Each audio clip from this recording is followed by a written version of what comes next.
Hi, I'm Carlos. I'm Jessica, and we're here to present our presentation for Company G, Goody Two Shoes, and discuss how our time as the co-managers went. I will start off with the financial and strategic performance for Goody Two Shoes. Earnings per share.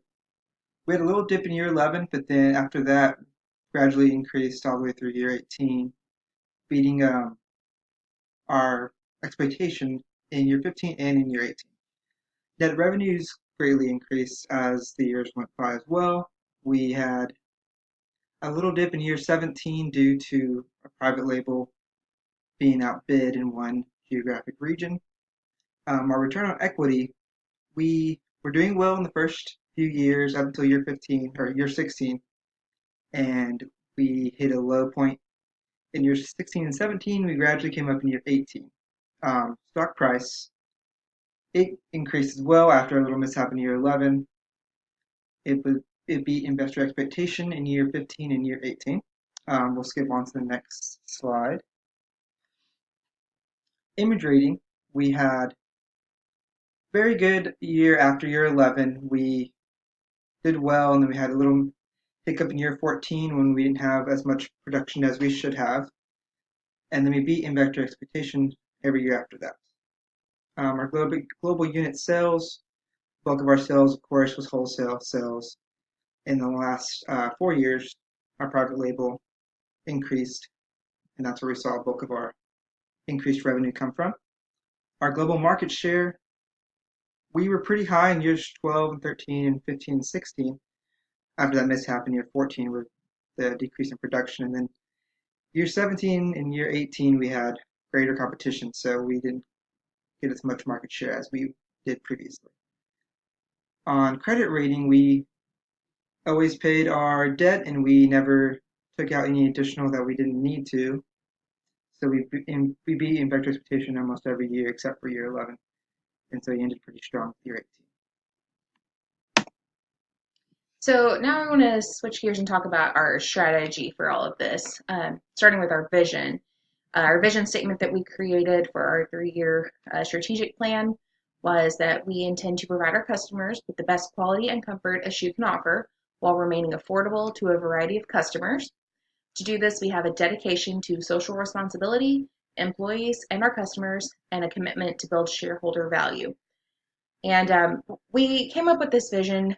One of the biggest things that we focused on was our social responsibility, which I think was reflected in the fact that we won the Corporate Social Responsibility Award every year since it started. And with the employees, the dedication to the employees, we spent a lot of time looking into the compensation for them and the training, workforce diversity, all of those things, because that's just something that I think that as a company leader is very important to portray, and I think that that has a lot to do with your long-standing success as a company. So kind of look to companies like Costco that we learned about earlier this semester and studied and use that for inspiration for that.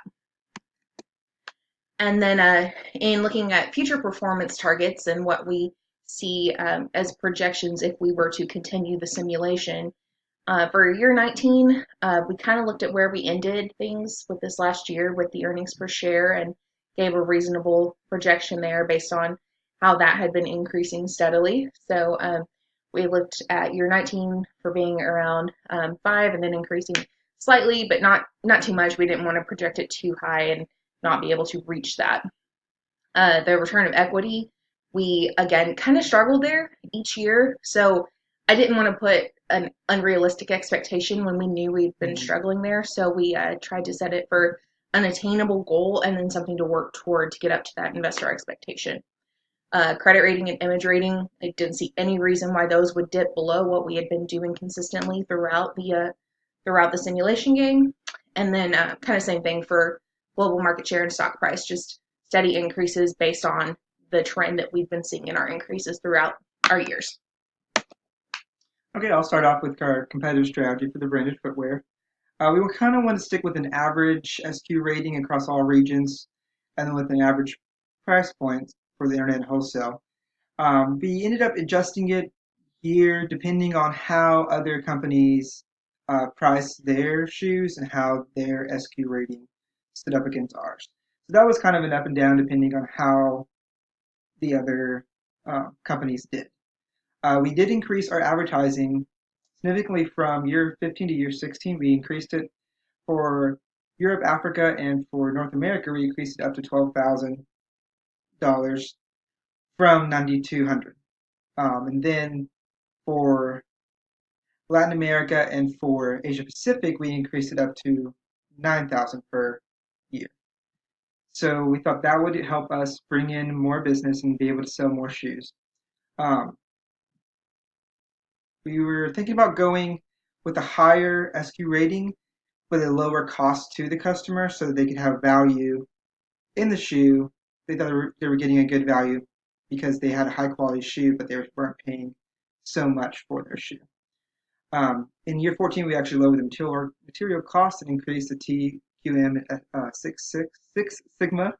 Um, Over the years, we remained at a 6-star SQ rating. We are going forward going to try to increase our star rating, and we'll talk about it later on going forward. Then we're going into the private label competitive strategy. As I mentioned earlier, we struggled in year 11. We did not place our bids low enough for companies to want to work with us. So in year 12, we rebounded and were able to get a good price and actually sell to all 4 regions and make a profit off that. We increased the superior material usage and styling features for SQ rating of 5. Year 14 did not have enough production to be able to do the private label in that year. So that year we decided to build additional capital in Latin America so that going forward we'd have the necessary capacity to meet the demand for private label. In year 16, we decreased regular production to increase private label production. That way we can increase how much we send to each region. That way there weren't as many companies working in the private label, so we wanted to kind of take advantage of that and kind of put more of our effort into that. And then so over the years we were doing even distribution across all regions, but as the years progressed, we noticed when a company would target one specific region, so we wanted to make sure that we were not being affected by them taking all of the business in that one region. So we kind of tapered off some regions and put more into other regions so that we could have a competitive advantage there. All right, so switching over to our operating strategy, looking at our production, we really focused on meeting the production needs each year based on what was projected. So to help out with that, we included the energy efficiency initiatives, which was very helpful. And we in year 13, we chose option D for North America to help out our plant capacity there. And then we, like Carlos mentioned earlier, kind of hit where we weren't producing enough to meet the demands for the branded and the private label. And so we built additional capacity in Latin America. We felt like that would give us the most bang for our buck as far as producing between the different regions available. So we chose Latin America there. We upgraded to option C in both North America and Latin America plants in year 17, which really helped us out, giving us the additional production there to meet the demand that was being asked. And then as far as the workforce compensation, as we talked about earlier, we really wanted to focus on that and offering fair rates for our employees and doing what's right by them. So we offered the ethics training and enforcement and the workforce diversity program. We continuously increased our incentive pay and best practices training and did the 1% increase in the annual base wages each year. So really consistently did that to focus on continual improvement for the employees. And then we did also utilize the overtime every year to maximize the amount that was being produced at each plant so that we could meet the demands of the branded footwear and then also sell as much as possible in the private label. And then as far as our finance strategy goes, like Carlos mentioned earlier, we didn't really have a lot of debt. We weren't really in debt very often. We did have a bit when we were built the capacity for the new plant in Latin America, which caused a small dip in our credit rating very briefly after that. But after that, it went straight back up. We paid that off. Paid off our long-term debt in year 16. Put a lot of our excess cash into that. Um, and we continuously repurchase stock pretty often in an effort to rid our excess cash and increase our ROE and the earnings per share there. So we did that. We only sold shares back once in year 15 to gain extra cash.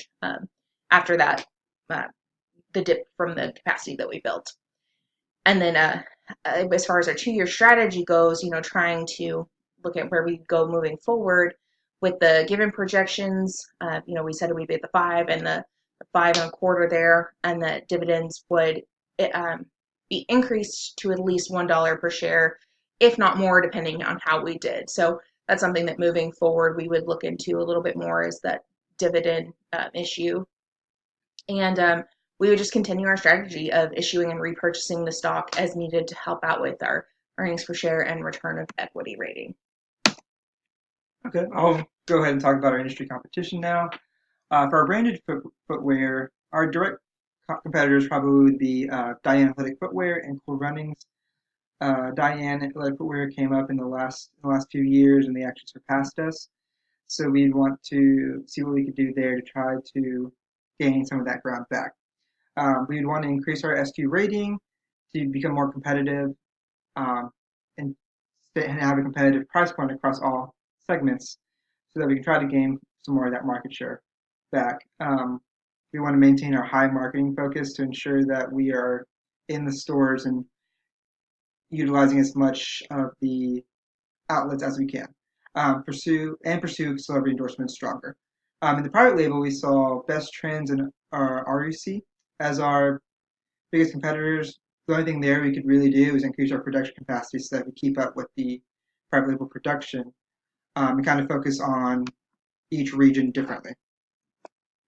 And then as far as lessons learned, we broke it down by wins and losses. Again, we really focused strong on that corporate social responsibility, which we saw every year with that award, which was very fulfilling. We had consistently strong credit ratings and strong stock prices. I think our biggest lesson learned, that I wish we'd learned earlier, was how to compete with the private label more efficiently. So going forward, I think we would focus on that a bit more. And also in the losses, I think we should have built the capacity sooner rather than later, to maximize that as well, kind of go hand in hand.